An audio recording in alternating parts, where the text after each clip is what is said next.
بەناوی خوای پەروەردگار سڵاوتان لێبێت ئازیزان و خۆشەویستانی پەیام.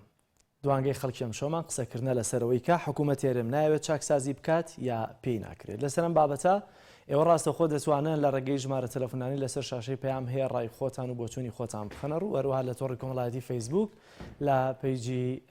پەیام تیڤی دەتوانن ڕای خۆتان لەسەر ئەم بابەتە بخەنە ڕوو. دیارە حکوومەت هێرێمی کوردستان ماوەی چەند ساڵێکە باز لە چاکسازی دەکرێت، چەندە لە ساڵانی ڕابردوودا بەرپرسانی حکوومەتی هەرێم چە لە ئەنجومەنی وەزیران چە لە سەرۆکایەتی هەرێمەوە بە تایبەتیش لە پەرلەمانی کوردستان هەمیشە باسی چاکسازی بووە.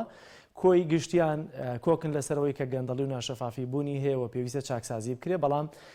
قسە لەسەرەوەی ئەم چاکسازیە چۆن دەکرێەوە لەکوێوە دەست پێ دەکات. دیارە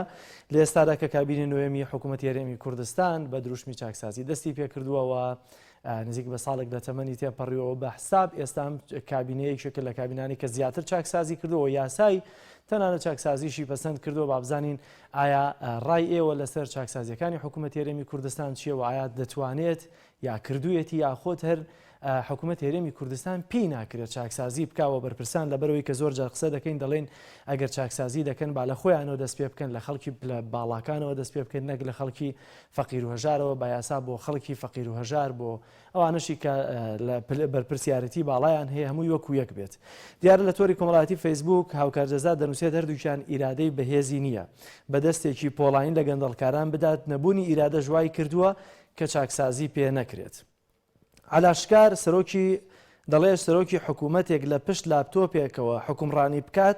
هەر شکست دێنێت و چاکسازی پێ ناکرێت. کامران محەممەد دەڵێت نایەوێت و پێشی ناکرێت. وەستاتەها دەڵێت حکوومەت نییە، هەر بەرپرسە و بۆ خۆی حکوومەتێکە، بۆیە کەس ناتوانێت چاکسازی لەوی تردا بکات. چالاک عومەر دەڵێ زۆر بە ئاسانی بۆیان ئەکرێ، بەڵام چاکسازی بەمانەی لە ناوچوونی خۆیانە. محەممەد ساڵح دەڵێ حکوومەتی هەرێم گەنجەڵە و ئیتر چاکسازی بەکێ دەکرێت. ئیدریس حەمەد دەڵێ ئەگەر حکوومەتێکی باش بواە چاکسازی پێدەکرا. کامەران میراودەلی دەڵێ حکوومەتی هەرێمە هەرگیز لەگەڵ چاکسازیدا نییە.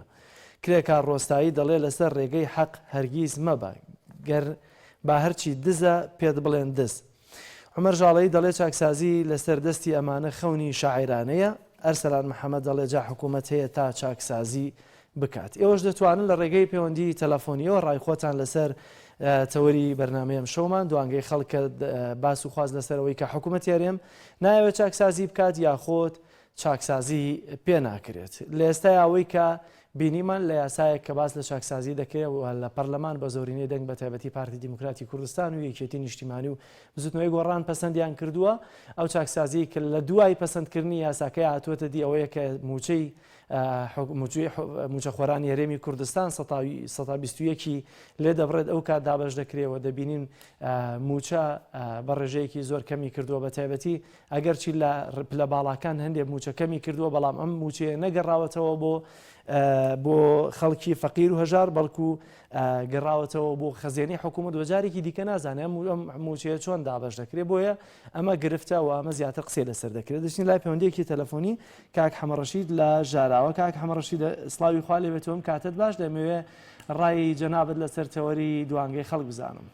سڵاوی خوای لە جەنابەت کاک گەلانی بەڕێز، دەستخۆشی لە تۆش و ستافەکەش و پیرۆزبایی لێ دەکەم بەڕاستی بەرنامەکان لە خۆت دێ. زۆر سپاس کاک حەمەڕەشید. برای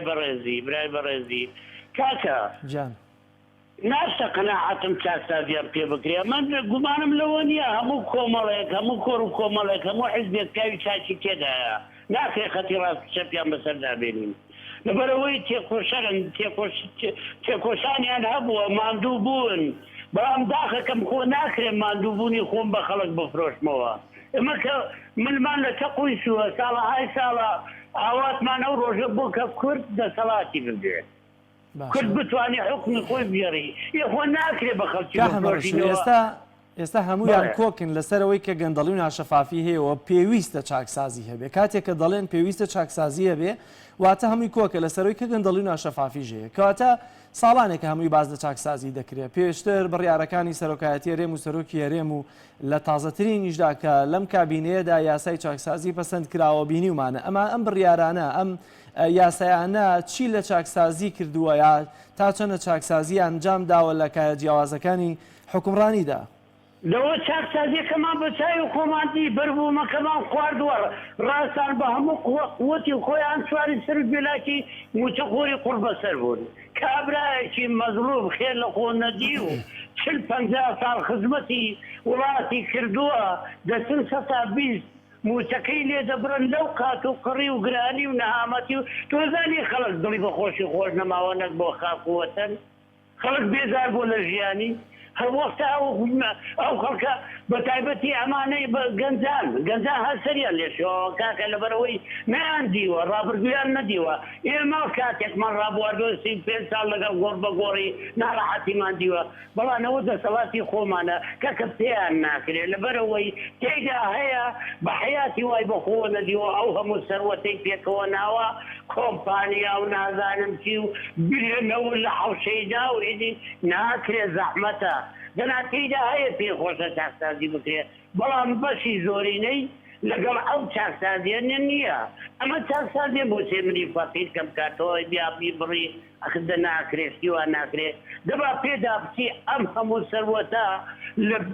لە نەوتت دەوێت لە خاڵە گومەرجەکانت دەوێت لە سوزانم باجوو زەرایی بدەوێت هەر بۆ خۆم ئەوە 2 ساڵ سارم بەسەدا تێپەڕی ناوێرم چم کە سەنەوین وێکەمەوە دەبێ بیکڕمەوە یاخشتی وا بووە تۆ سەرباری گرانترکەی لە بنباری بڵێ داهاتمان هەیە ئەمە کەی داهاتە لەسەر میلاجی قوربە ئێمە فەرق بە خۆمان ناکەینەوە میلەتە قوربە سەرا ئاگام لێ بە مێزان پارەی دەبن لە بر و تەسمیلی دەکەن ئێکورەکە بە 1000 ماڵپەکی میلەتیان خستە ماڵوێران میلەتەکەیە بازەکە فەقیر دەیدا ماڵی لە برادرانم ناگرم کاک جەلالی بەڕێز زۆر باشە کاک حەمەڕەشید سپاس بۆ ڕاکەت لەسەر چاوەڕێی دوانگەی خەڵک دەچمە کۆیە کاک ئەحمەدم لەگەڵ کاک ئەحمەد سڵاوی خوا لێبێت تۆ باوەڕت وایە حکوومەت هێرێمی کوردستان ناوێت چاکسازی بکات یاخود چاکسازی پێ ناکرێت و ئایا ئەوەی کە تا ئێستا لە دروشمەکانیان ناهەیە و یاسایان بۆ دەرکردووە و باسی دەکەن و پێمان دەفرۆشنەوە هەر بەڕاست چاکسازی بۆ کردویانە؟ بەڵێ بەڕاستی چاکسازی شتێکی پیرۆزە شتێکی باشە بەڵام بڕوان ناکەم چاکسازی لەمانە بکرێت بۆچی؟ کاکە چاکسازی و ئەمانە کوجا مەرحەبا وەڵا نازانم کوجا مەرحەبا ئەحکەم خەڵک بێ معاشە و بێ ئیشە و یعنی نازانین باشە کاک ئەحمەد با منم پرسیارە بکەم ئەگەر ئەمانە چاکسازی بکەن کێ زەرەر دەکا؟ کەس دەلەر ناکات بەڵکو قازان دەکەن باشە خەڵکاتێ محبەتی وڵات و خاک و کەواتە بۆچی نایکەن؟ بەخوای وەکو وتم چاکسازی و ئەمانە کوجا مەرحەبا پێیان ناکرێت یا نایانەوێ بیکەن؟ دەکرێت بۆ ناکرێت بەڵام بەمانە ئەکرێت؟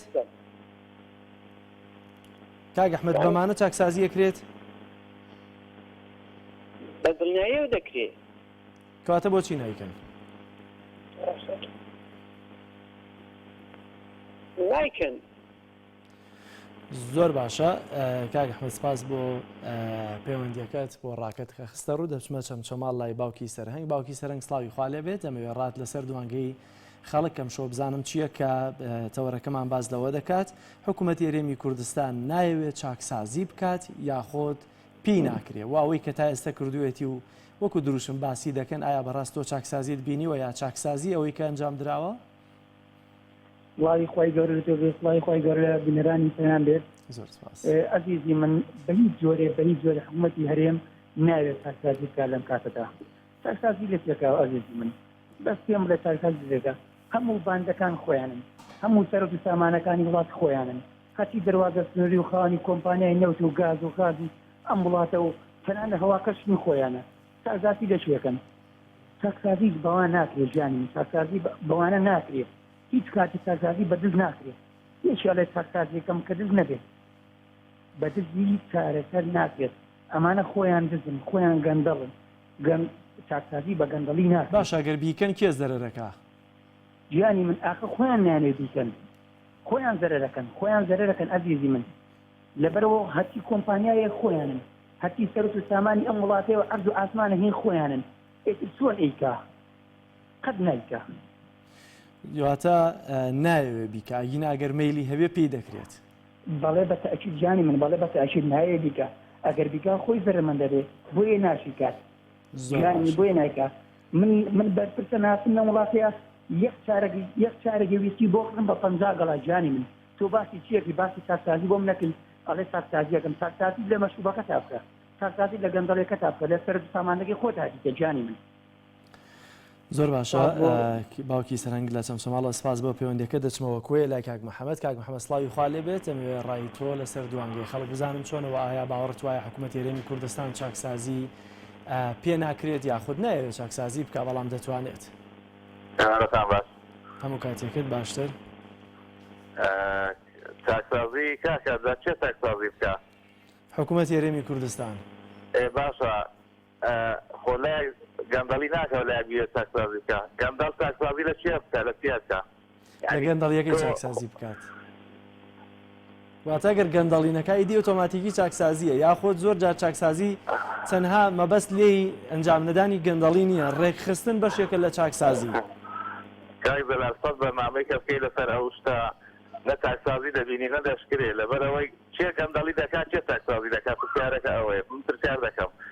گەندەڵی چێیە وە چێ دەڵێ چاکسازی تیا دەکەین یعنی پرسیارەکە هەلەوەیە یعنی ئەگەر ئێستا خەڵکێک گەندەڵی بکە و خەڵکێکش بێ چاکسازی بکە ئەمە شتێکی دیایە لەگە خەڵکێک خۆی باسی چاکسازی بکە و گەندەڵی بکە یعنی لەکوێ ئەم هاوکێشەیە یعنی چ دەگەێنێ ئەمە کاک محەممەد تۆ بەتایبەتی باسی کابینێ نوێیان بکەین کە زۆر باز لە چاکسازیەکەوە لەم کابینێش دیارە یاسایەکمان پەسەند کراوە لە پەرلەمانی کوردستان تۆ چاچەندە باوەڕت وایە کە کابینێ نوێم توانێتی چاکسازی ئەنجام بدات کابینەی نۆیەم نۆ پلە چۆی نەخوارەتر لە کابینەی یەکیەوە هەتا دەگاتە کابینەی نۆ پلە بە پلە چۆت نەدووە یعنی ئێستا ئەمە نۆ پلە لە دواوی بێتە کابینەی دەست خراپترە بێ لەبەرەوەی بۆ ئەقڵێتە حکومڕانی زۆر لەوە خراپترە بێ دووەمیشیان چێ گەندەڵێکە هاوڵاتی سەرزادەیان ئەوانەی باسی چاکسازی دەکەن ینی چێ گەندەڵێکە و چێ چاکسازیەکە زۆر باشە سپاس بۆ کاک محەممەد لە کوێیەوە باوکی محەممەدمان لەگەڵە لە ڕانیەوە باوکی محەممەد سڵاوی خوا لێ بێت ڕات لەسەر تەوەری دوانگەی خەڵک چی ئایا باوەڕت وایە حکوومەت هێرێمی کوردستان چاکسازی پێ ناکرێت یاخود نایەوێت چاکسازی بکات السلام عليكم وعليكم السلام ورحمة الله والله برا خۆشەویستەکەم تقریبا تەوەری بەرنامەکە دوو بدەیە هەردوو برجا وەکو مریشک و هێلکە و هێلکە و مریشکەکەی ئاوایە مریشک لە هێلکە بووە یا هێلکە لە مریشک بووە ئەگەر حکوومەتی هەرێم چاکسازی پێ بکرێتن بڕوا ناکەم کەس هیچ دەسەڵاتێکە بینێ چاکسازی بکات تا دەسەڵاتەکەی بەردەوام بیتن تا حکومڕانێکەکەی بەردەوام بی بەڵام برایەتی من ئەوانە نایانەوێ بیکەن نایانەوێ ئەوانە ئەگەر بیانەوێ بیکەن و لە هەڵ یعنی بەڕێی من برایەتی خۆم باشترین چاکسازی لە حکوومەتی هەرێمدا کە بکرێتن دەزانی چییە هەموو شت دێتە سەر سکەی عەدالەت هەڵبژاردنێکی خوشبەختە هەڵبژاردنێکە دوور لە تەزویرات کە ئەتوو هەڵبژارد چاکسازی لە هەڵبژاردن کرد زەرد و کەسب و مۆر و شین و سپی و قاوەیی قورساییەکەی خۆی دیار دەبیتن ئەوە دەوڵەتی بەڕای گەندەڵیە کە حەیدەیەکە بەو دەسەڵاتەوە دیارە بەڕاستی من هیچ کاتێک چاکسازی بابەتی بژێوی بە نەخۆشی سەرەکی نابینم لەو حکوومەتە ئەوە سیاسەتێکی حکوومەتە وای لە خەڵک کردبووە تەنها بە موسە و بە بژێوی ژیانەوە مەشغوڵ بی حکوومەت سیاسەتەکەی جوولەکە تەطبیق دەکا کە مشکەکە دەخاتە ناو تورەگەکە و تورەگەکە ڕادەشەقێنی بۆی مشکەکە تەوازنی خۆی وەرنەگریتن هەوڵدا کوێت بکە ئازادیەکی بەردەستە بکاتن و بێتە دەرێ لە ناو کوونەکە زۆر باشە باوکی دەمەوێت بزانم ئەوەی کە بینیوتە بەتایبەت لە کابینەی نوێیەمە هیچ چاکسازیەک تۆ دەبینی ئەوەندەی کە پێمان دەڵێن چاکسازیمان کردووەوە تا بە یاساش دەیانەوێت چاکسازی بکەن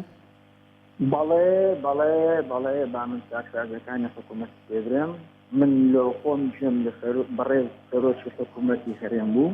وتی ئێمە داهاتی حکوومەتمان زیاد کردووە با من پێزم داهاتی حکوومەتی چۆن زیاد کردووە سەتا بیستێکی نوچەی فەرمانبەران براوە باز و خەرابێکی یەکجار بوو لە دەوائیرەکان زیادکراوە ئەوە زۆری بەیدەخلە ئەوە زۆری عقارە ئەوە ساڵتۆیە ئەوە هەرچی بوو مرگە کارەبایە ئاوا هەرچی ئەتی دەیری ئەوەی کە تۆ یێکداهات کۆ دەکاتەوە و داهاتێکی ڕەمزی هەیە هەمووی فول کردە لە بەرامبەر ئەوەشدا باغەری خەڵکی وێران کردە یعنی خەڵکی بە نیوموتەش ئێستا پێ بەڕێوە ناچیتە برایەتی من ئەو دەسەڵاتە دێرێ بە بابەتی بژێوی مەسەلە ڕئیسیەکان لەبیر خەڵک بباتەوە دەبێت ئێمە زۆر ئاخر بین زۆر پێویستە ئێمە ئەوە باش یەک پرسیار من لە هەموو خەڵکی هەرێمی کوردستان دەکەم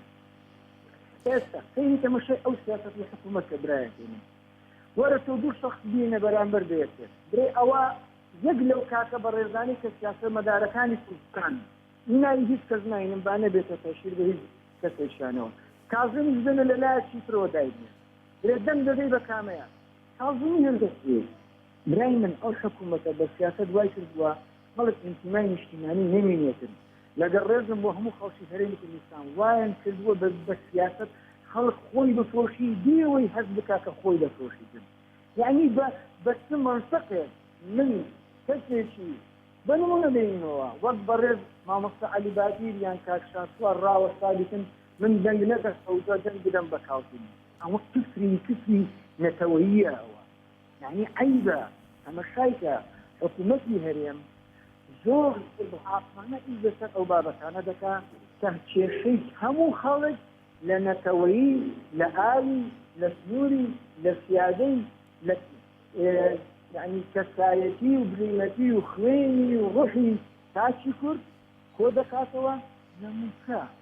براکەی من این خەڵکی هەرێمی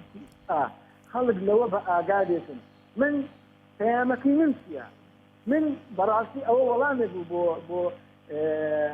بابەتەکەی جەنابێت بەڵام من یەک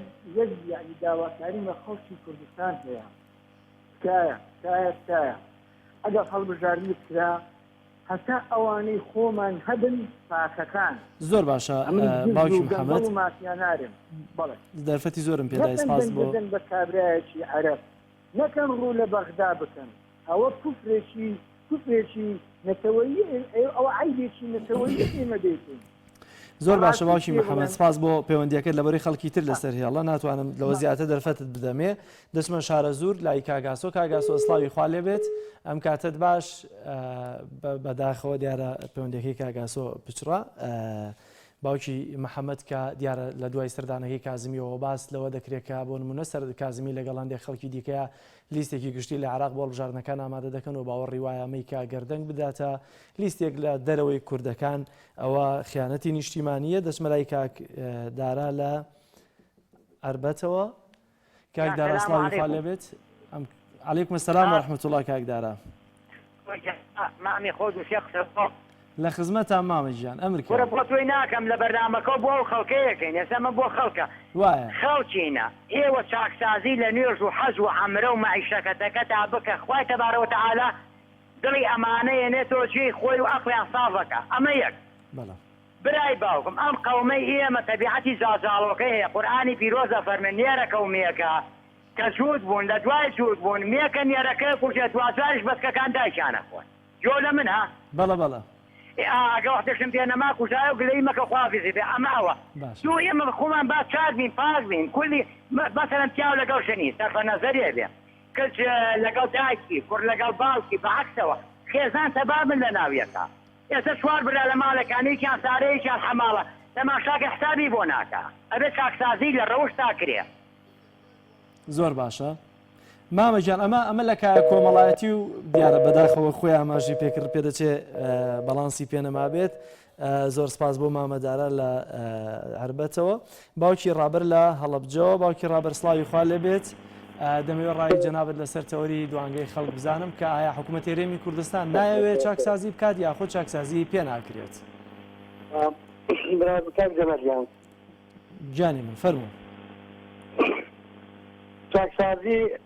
بدایەتەوە بێت لە خۆمان دەستەکەین باشە ئەو لە خەڵکەوە لە حیزبەوە لە بە تایبەتی لە هەر هەمویانەوە لە ئیسلامیەکانەوە ئەوانەی کە لە ناو حکوومەتەوە بوون جاری پێش و ئێستا بەدەری حکوومەتن ئەبێ خۆیان چاکساز بن هەنجا چاکسازی بە حکوومەتی تریش بکرێت بە خەڵکی تریش بکرێت باشە وایە نا بەتەشی دەبێت لە شخصی خۆشمانە تەنها لە دەرونی خۆشمانەوەسەرمێ ئەگەر خۆتان چاگنەکەن خخوای گەورە هیچ شتێک بۆ ئێوە چاک ناکە. زۆر باشە باوکی دارا من دەمەوێت بزانم ئایا ئەوەی کە ئێستا ئێمە بینیومانە تا ئێستا لە حکوومەت هێرێمی کوردستان لە هەموو کابینەکان بە تایبەتی کابینەی نوێم ئەمەی کە کراوە چاکسازیە یاخود نا یا نایانەوێت چاکسازی بکەن چونکە ئەمان لە دروشما باسی چاکسازی زۆر دەکەن. وڵا کاک دەمەرگیان چاکسازی ئەگەر بیکەن زاری بۆ هەرەموویەتی بێخەم بە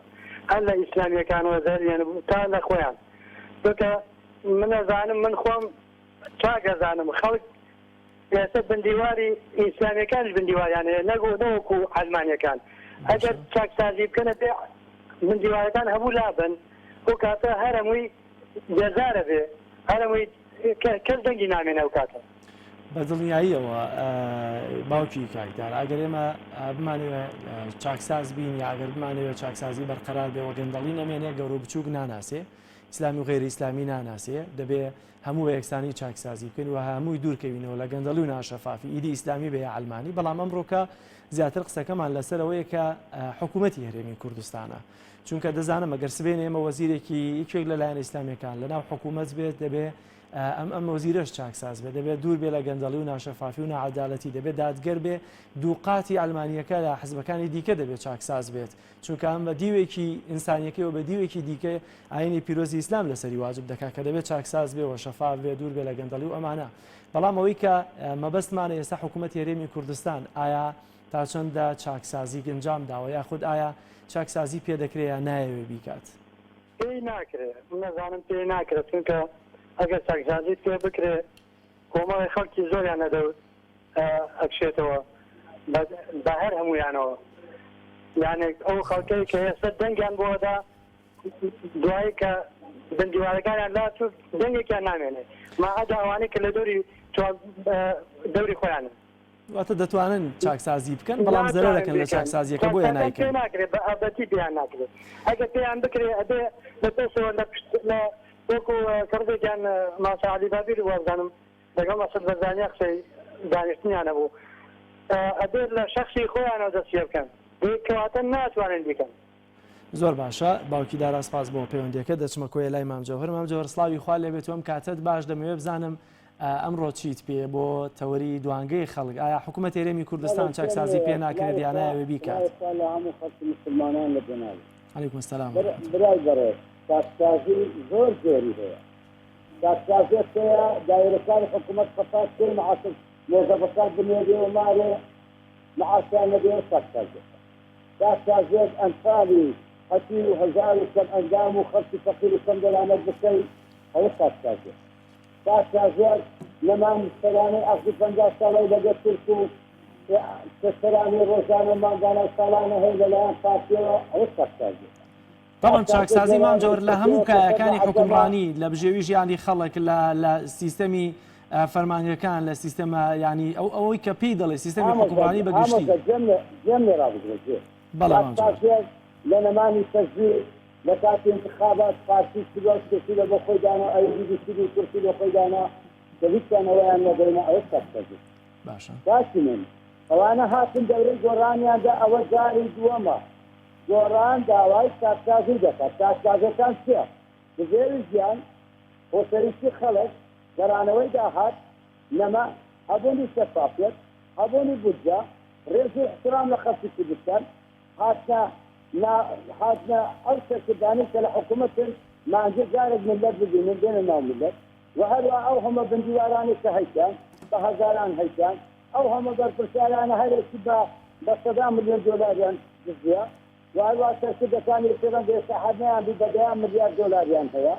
خاستەکانی زێرزەمین کە حەقەن و نیوە و پێ بەکارە و کارەپێنجە ئەوان هەموو پڕی پارەیە و دیرە نەفتەکانیش خەلاص بوو ئێستا خواخوایان بەغدا ئەوەیان لێ ئەوە درێ دەکەن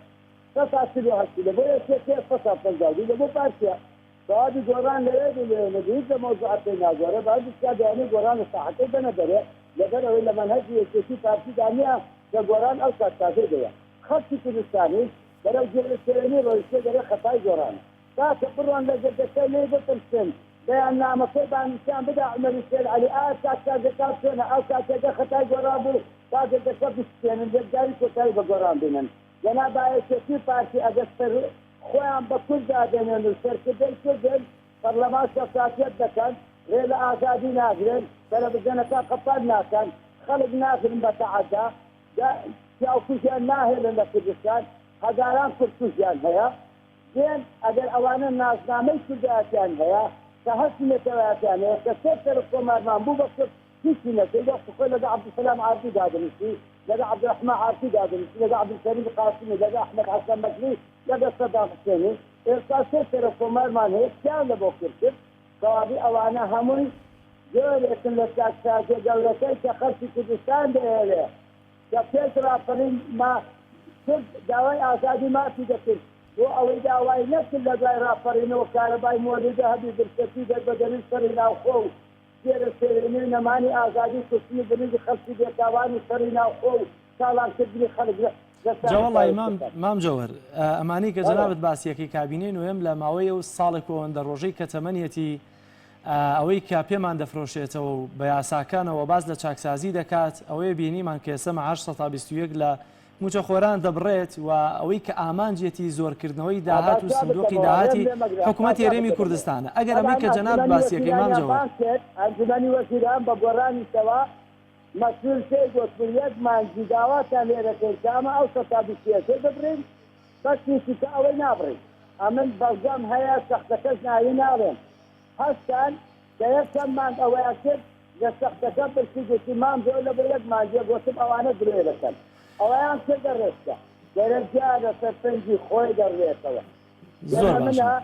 ئەوە کارەساتەکە لێرە ئەوەیە یەکێتی پارتی ئەترا بە یەک ئەحزابی سیاسی کورداکەن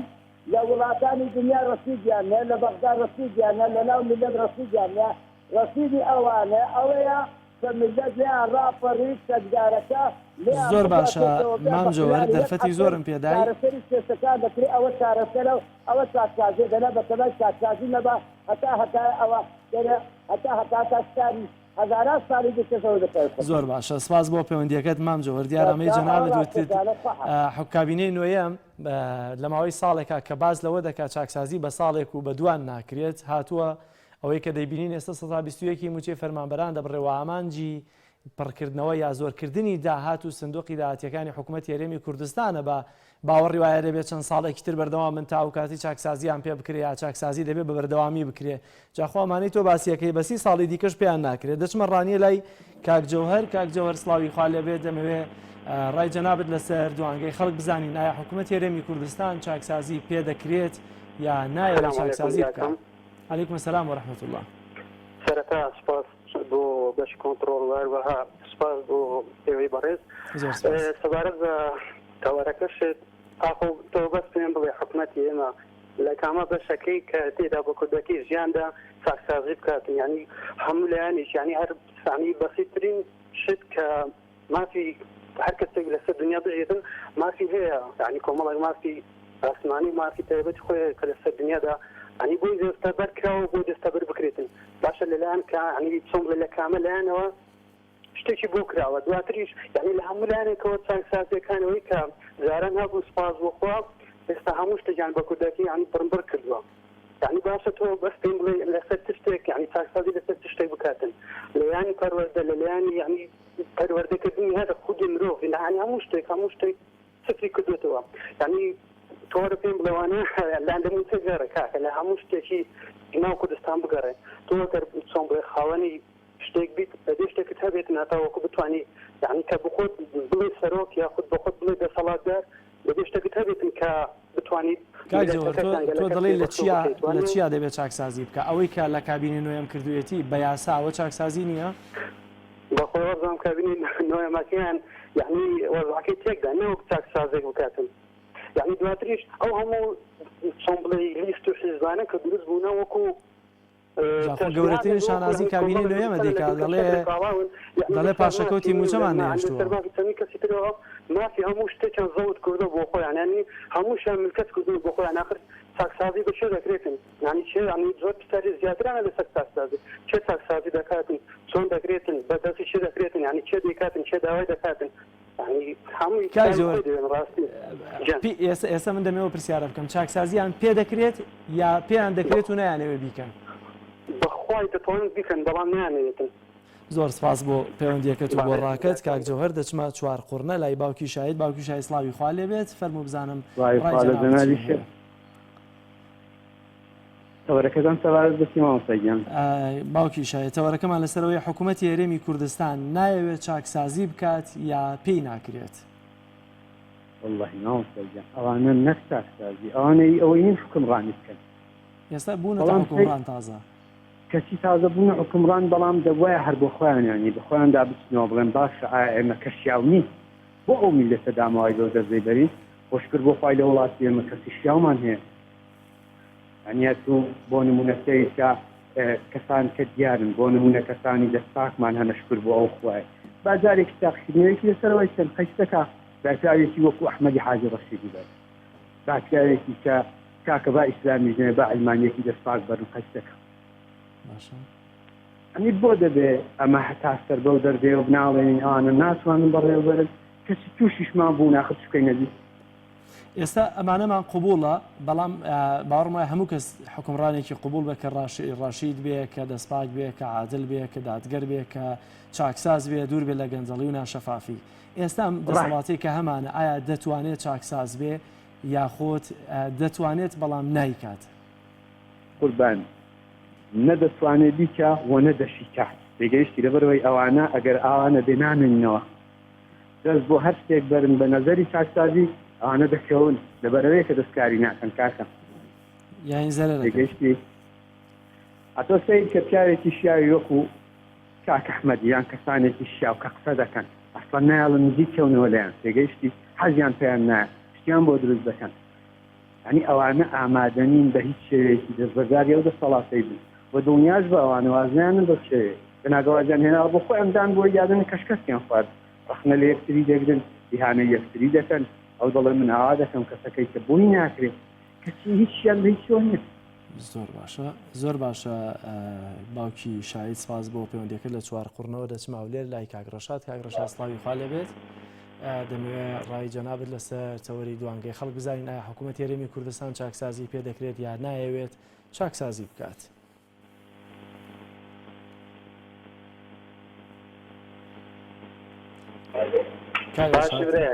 سەرچاوەکانم گوێمان لێتە کاگڕەشاد ئەگەر بکەیت تەلەڤیزیۆنەکەت کسکی لە موبایلەکەەوە قسەمان لەگەڵا بکەیت. کزم کرد زۆر سپاس فەرموو. لەسەرەوەی کە حکوومەتی هەرێم نایەوێت چاکسازی بکات یا پێی ناکرێت وەڵاهی کاک مەسوود زۆر باش پێی دەکرێت بەس نازانم لەبەر چ نایکە ئێستا نەخۆشە لە بەهەندێ دەنا باش پێی دەکرێت چۆن کاگڕەشاد دەرێم کاک مەسوود ئێستا نەخۆشە لە بەهەندێ پێی ناکرێت دەناوەڵا پێی بوو بەس نازانم پێی نمایە چی ئێستا ئێستا باناوی شخص نێ ئایا حکوومەتی هەرێمی کوردستان چاکسازی پێ دەکرێت یاخۆت پێی ناکرێت ناتوانێت چاکسازی بکات بەڵام پێی دەکرێت لە توانایدا هەیە بەڵام خۆی نایەوێت ئاخە لەبەوەی کاک مەسوود ئێستا نەخۆشە لە بەهەندێ پێی ناکرێتم پێی نمایە لە بەهەندێ دەناوەڵا باش پێی دەکرێت قەزی مۆستی خۆی کاک ڕەشاد سپاس بۆ پەیوەندیەکەت سپاس بۆ ڕاکەت بینەرانی عزیز دیارە تەوەری دوانگەی خەڵکمان قسەکردن لەسەر ئەوەی کە حکوومەتی هەرێم نایەوێت چاکسازی بکات یاخۆت چاکسازی پێ ناکرێت دیارە کابینەی نوێیەم کە ماوەی ساڵێک ئەوەندە پێکاتووە و گەورەترین شانازیەم کابینی ئێستەوەیە کە توانیوێتی یاسای چاکسازی پەسەند بکە لە سەردەمی ئەودا و هەندێک چاکسازی بکە بەڵام ئەوەی کە زیاتر جێگەی تێبینی و ڕەخنەی جددی خەڵکا پسپۆڕانی یاسایی و ئابوووریە چاکسازیەکەی حکوومەتی هەرێمی کوردستان تێبڕید لێبڕینی موچەیە لە خەڵکو و کۆکردنەوەی داهاتە بەگشتی بۆ حکوومەت نەکەوەی کە بتوانێت دەم داهاتە کۆ بکاتەوە خزمەتی زیاتری خەڵکی پێ بکات دەرچەندە هەندێک پرۆژەی خزمەتگوزاری ئالان کراون یاخۆت مەراسیمیان بۆ کراوە بۆ دەستپێکردنی بەڵام بەشێک لەم پرۆژانە هی ساڵانی ڕابردون کە بەداخەوە بودجێیان جارێکی دیکە بۆ تەرخان کراوە ئێستا دووبارە جارێکی دیکە دێن مەراسیمیان بۆ دەکەن و شەنازی دەکات کابینی نوێم کە لە چوارچەوەی چاکسازیەکانی پرۆژەی خزمەتگوزاریەکانیش جێبەجێ دەکات دەچین لای پەیوەندیەکی دیکە کاک سیروان لە سلێمانی. کاک سیروان سڵاوی خوا لێ بێت فەرموو بزانین ڕای جەنابەت خۆی گەورە لە جەنابەت مامۆستا گیان دەستخۆشیەم تەوەرت لێ یەکەم. زۆر سپاس. من پێش هەموو شتێ ئەمەیە شتێ بڵێم هەر لە دروستبوونی کابینەی نوێیەم بە سەرۆکایەتی ڕێزدار مەسوود بارزانی بە هەموو هەوڵ و توانایەکیەوە کە ویستی دەست بەرێ بۆ چاکسازی بەڵام کام چاکسازی هەنێ لەو حیزبانی کە بەزارن لە حکوومەتە وێرە ئەوانشی کە معارەزن لە دەرەوەی حکوومەت یعنی بە فێکرا هەمویان ئەم چاکسازیان ناوێ و جنابی کاک مەسرور یعنی لەگەڵەوەیە کە چاکسازی بکات بەڵام دەسەخەنە ڕێگای و ڕێگەی لێگرن بە هەر جۆرێ بێ دەمێک بە بۆنەی هەرێمایەتیەوە دەمێ بە بۆنەی دەواازە خاڵە سنووریەکانەوە دەستی حیزبی تایە و چەنا بەرپرزەیە دەستیەیە ناوێم چاکسازیە دروست بکرێ لە ڕووی سەربازیەوە چەنەها کەسەیە موچەی زیادە وەرەگرن چەنەها بەرپرزەیە زیاتر لە بیستی حیمایانەیە لەوەشە هەر ڕێگریەکەن یعنی بەڕاستی کاک مەسرور دوو ڕێگای لە بەردەمە بەڕێی من یا ئەوە تا چاکسازیەکە دەست بەجێ جێبەجێکە یا ئەوە تا دواخستنی بەلای منەوە یعنی دەسەڵات و توانای نییە خۆی ڕوونکردنەوەیە با پێم باشە بێتە سەرخەت ئەو چاکسازیە یا ڕاستەوخۆ جێبەجێ کرێ یا بڵێ ناتوانم و لە دەسەڵاتی منە نەماوە. باشە کاک سیروان من دەمێ ڕووکردنەوەیەکت بۆ بدەم و دوایش پرسیارێکرد لە جەنابەت بکەم. ئایا کێ ڕێگری کردووە لە بەڕێز سەرۆکی حکوومەت یاریمی کوردستان کە چاکسازی بکات لە کاتێکدا و یاسایی کە پەسەند کرا زۆرینەی دەنگدەرانی یا با بڵێن بە فراکسیۆنەکانی یەکێتی و بزوتنەوەی گۆڕانیشەوە دەنگیان پێداوە وانەی کامی بەشدارن لە حکوومەت وە زۆرینەن کەواتە ئەو یاسایە کە پەسەند کراوە چه خزمەتێکی بە خەڵک کردووە کە یاسای چاکسازی ناودێنێن ئەمە ڕوونکردنەوەیەک دوو ئایا کاک مەسرور لە چاکسازی جناب دێمەوە مامۆستاگیان ڕاستە گۆڕانە یەکێتیە پارتیە ئەمانە هەمویان بەشدارن لە حکوومەت بەس کام حکوومەت معقولە بە ڕۆژ بیتە ناو حکوومەت بە شەو دژایەتی بکەی ساڵی بۆ هەڵکەنیم حکوومەتە کەوا بێتە چاکسازیەکە سەر ناگرێت چونکە چاکسازی بریتیە لە کێ بریتی نییە تەنها لە پارتی دیموکراتی کوردستان و خودی ڕێزدار مەسرور بارزانی ئەم چاکسازیە پێکاتی چەند لایەنێکە ئەم لایەنانە گرفتیان دروست کردووە گرفتەکەس لەبەر مەساڵەحی خۆیان نایانەوێت چاکسازیەکە جێبەجێ بکرێت. بەڵام کاک سیروان باوەڕم نییە بەوەی کە کەسێک بتوانێت هیچ نەبێت لە سنووری خۆ لە سنووری پارتیا کێ توانێت ڕێگری لە کاک مەسرور بەرزانی بکات خۆ دەتوانێت سەردانی خاڵە سنووریەکان بکات چاکسازی بکات خۆ دەتوانێت لەوێ هیچ نەبێت با دەواازە سنووریەکان ئەوانەی کە کاک سیروان ئەوانەی دەواازە سنووریانی کە دەکەونە سنووری پارتی دیموکراتی کوردستانەوە با بە شەفافانە داهاتەکەیان ئاشکرا بکات جارێک لە جاران وانە با دوو جار سەردانی ئەو شوێنانە بکات. منیش لەخرج بەعازیزم مامۆستاگیان بۆیە بە جەناب دەڵێم تەنانەت لە سنووری پارتیشە ئەم گەندەڵیە هەیە مەبەستم تەنها سنووری سلێمانی و گەرمیان و ئەو خاڵە دەواازانە نییە تاگاتە مەرزی پەروێزخان ئەمانە هەمووی گەندەڵی تیاکری ئەمانە هەمووی بەرپرزەیە شەریکە دژایەتی ئەم حکوومەتەیەکە تۆ سەیریەوە مەکە یەکێتی گۆڕان بە ڕۆژێنە ناو حکوومەت بەڵام بە شەو معارضن چەنها بەرپرزەیە یعنی دیارن بەنجەی دەزە بژێرێنە و کەسانە. زۆر باشە کاک سیروان سپاس بۆ پەیوەندیەکە دەچمە ئەولێ لای کاگەڵمەت کاگەڵمە سڵاوی خوا لێبێت دەمەوێت ڕای جەنابەت لەسەر دوانگەی خەڵک بزانین ئایا حکوومەتی هەرێمی کوردستان چاکسازی پێ ناکرێت یاخود نایەوێت چاکسازی ئەنجام بدات. سپاس. سپاس دەکەم وەڵای برای بەڕێز حکوومەت خۆی چاکسازی کردووە ڕاستە چاکسازی کردووە بەس چاکسازی بۆ فەقیر و هەژاری کردووە فەقیر و هەژاری بڕیوە دوانێ مەعاش کابرا و مەعاشمان چوارمان هێشتا وەرنەگرتووە ئەوە دستان داهاتنەوەمان وەرنەگرتووە خاڵە سنووریەکان کوان داهاتە خاڵە سنووریەکان برای بەڕێز وەڵای چاکسازی دەست بۆ فەقیر و هەژارە بۆ دەوڵەمەند نییە بۆ مەسئوولەکان نییە کوانە هێز فەقیر و هەژار باشە دوانی فەقیرەکانی فەقیر برا برایەک وژە لەسەر پارەی ئەوە چاکسازێکی حکوومەت ئێرەمە باشە تۆ ئێستا باوەڕت وایە ئەوەی کە ئێستا یاسایەکمان هەیە بە ناوی یاسای چاکسازی تۆ باوەڕت وایە حکوومەت هێرێمی کوردستان بە تایبەتی کابینەی نوێیەم توانیوێتی بە یاسا کشکە هەیە چاکسازی بکات یا ئەمەی کە کردوێتی چاکسازیە ئەگەر چاکسازی بکە لە بنەڕەتیەوە یەکەم جارەگەر کابینەدا مەزرا دەبا چاکسازی کرد بە ئەگەر چاکسازی بکە کێ زەرەر دەکا و کێ قازانج والله ئەگەر چاکسازی چاک بکە ڕاستەقینە بکە ملەتەکە قازانج دەکات بەس چاکسازی ڕاستەقینە کوانێ حکوومەت ئەگەرمان هەموو درۆ و گەندەڵ و دز و مافیانە زۆر باشە کاگەڵمە سپاس بۆ پەیوەندیەکەت لە هەولێرەوە دەچمە چۆمان لای کاگەنگا و کاگەنگا و سڵاوی خوا لێبێت فەرموو بزانم ڕای جەناب لەسەر السلام علیکم علیکم السلام ورحمة الله سڵاو و ڕێزم هەیە بۆ جەناب و هەموو کارمەندان و بینەران زۆر سپاس کاک وا دەستخۆشی لە ئەو برنامەیە دەکەم لە کەناڵی ئاسمانی پێیان کە کەناڵی هاوڵاتیانە زۆر سپاس داوەکەم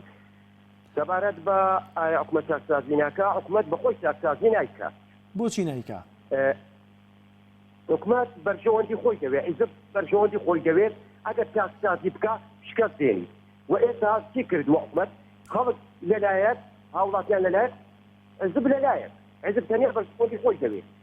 ئەو هەموو داهاتی خاڵە سنووریەکان و داهاتی نەوت داهاتی ناوخۆ باشە چۆن ناکرێت موچەی هەموو سی ڕۆژ جارێکی فەرمان بەرام بدەیت دەکرێت دوو موچەش بدان نەک موچەیەک بەڵام نایکات یەک خاڵە سنووری تەنیا کومرجی ئیبراهیم خەلیل دەتوانێت موچەی هەموومانجی فەرمان بدان بدات بەڵام ئەوڕۆکانە لەلایە قسەی دەکەن و لەلایە قسە دەکەن و لایکەن و باشە کاگەنگاو ئێستا پێشتۆ پەیوەندیەکمان هەبوو لە سلێمانی کاکسیروان باوەڕی وا بوو کە بۆ نمونە سەرۆکی حکوومەت ڕێگری لێ دەکرێت لەوەی کە چاکسازی بکات تۆ باوەڕت وایە حکوومەتی هێرێمی کوردستان یا بۆ نمونە ئێستا سەرۆکی ئەنجومەنی وەزیران ئەگەر بیەوێ ناتوانێت چاکسازی بکات چێ ڕێی لێ گرتووە بەخۆی سەرۆکی حکوومەت لەی یەکەمە هەر شتێکی بکات لە دەستە خۆیتی دەتوانیت بەڵام نایکە يعني ڕاشکاوانە ئەوەی ڕێی لێگرتی ئەوە پەرلەمانەیە ڕاگەینە کاکە ئەو لایەنە لێم ناگەڕێ ئەمە چاکسازی بکەم ڕای گەڕێنە بزانە چێ دەستی گرتی بزانە چێ دەستی گرتی ڕای گەیەنە ئەوە ئەعلامی هەیە کەناڵ هەیە بابا ئەوە لێم ناگەڕێ ئەمە چاکسازی بکەم بەڵام کاتە گیان حیزب مەسلحەتی خۆی دەوێت بەرژەوەندی خۆی دەوێت باشە ئەو داهاتە باش ئەوانە کامانن ئەو حیزبانەی کە بەرژەوەندیان لەوەدایە چاکسازی نەکرێت ئەو عیزبانە دەزانن چه عیزبی دەسەڵاتدارە ئەوە ناویت عیزبەچی ناینم بەڵام عیزبە دەسەڵاتدارەکان هەموو خەڵکیش دەزانی چێ لێ ناگەڕێ چاکسازی بکەم زۆر باشە سپاس بۆ پەیوەندیەکەت کاگەنگا و دەرفەتی کەم ماوە دەمەوێت بچمە کەرکووک باوکی ئازاد سڵاوی خوا لێبێت ڕات لەسەر دوانگەی خەڵک چییە ئایا حکوومەت هێرێمی کوردستان چاکسازی پێ دەکرێت یا خۆت خۆی نایەوێت چاکسازی بکارەوەی ناپێی دەکرێت السلام عليكم ورحمة الله وبركاته ماما ساجان. عليكم السلام ورحمة الله باوكي عزات. ماما ساجان بو خواهي بكليتك بلم كم حكومتني أشوف كحكومة هذه حكمي هذه بتواني مدير عام إعدام بكا محاسبي بكا حكمي بدا حكومة هذه تزنيدي هذه علاي هذه سكي هذه صنوري هذه ديكتاتورية جيتي هذه بوي هالكس كذا وانا هالكس بكي خوي بزي بكا وخلق بنوسي وخلق خيد كا وخلق فصل كا أما كومالك عندي حزبكات نخوارا لنا تويك بازار ورشان تروس كرد بازار ورش يعني برالاي دلو رزانا بدي يعني دزي وقندلي ومعنى قندلي يعني دزي برالاي حكمتني حمو كرد بكي حتى كوابي حمو كرد يعني بكي بمدير لقمتران بكي بيبي بوما يوينيان بكي حكم راني سيدا كان ناطو انا حكم راني بك حمو يدوز حمو هاتي تذكري بخوي يدوز دلو رزانا حكمتي وحالتي بروشكات بكبلكا كفلان كذا أبي بتشي تزار بروي بودايرك بوبن كاكا عندها كدو شاهد بري دو شاهد قال كاكا ورا تنازلي بوكو خوتان بيقدر حكمتي شي كاكا كومال دزو جردن بوخوان ايبنو ايخونو ارونو اترجع تبو ملتاك كاتب شي بكين يا سيد باسيكي چاکسازی لەگەڵ حکوومەتانە نەکەین حموی راکا خوی گۆڕ ماڵ و مناڵ لێدا دەنگیان بۆدا بۆم دزو جردان و تەواو زۆر باشە باوکی ئازاد من دەمەوێت ینی پرسیاری ئەوە بکەم ئێستا ئەمانەی کە بە باوەڕی جەنابەت حکوومەت نین ئەمانە دز و جەردە و مافیان ئێستا ئەمانە حکومڕانی ئێمە دەکەن وڵاتیان بەدەستە ئیدی بە زەبری هێز و چەک و پارە بێت بە هەر جۆرەکە بێ وڵاتیان بەدەستە ئایا ئەمانە ئەگەر بیانەوەیە ئەگەر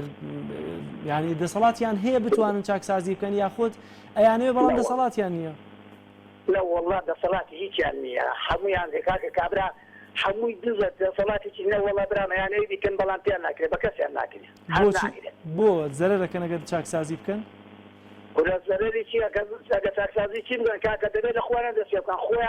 خۆیان لە گەورەکەن خۆیان ئەساسی دزیان داناوە چۆنێککەن و گیان ناکرێت و ناشکەن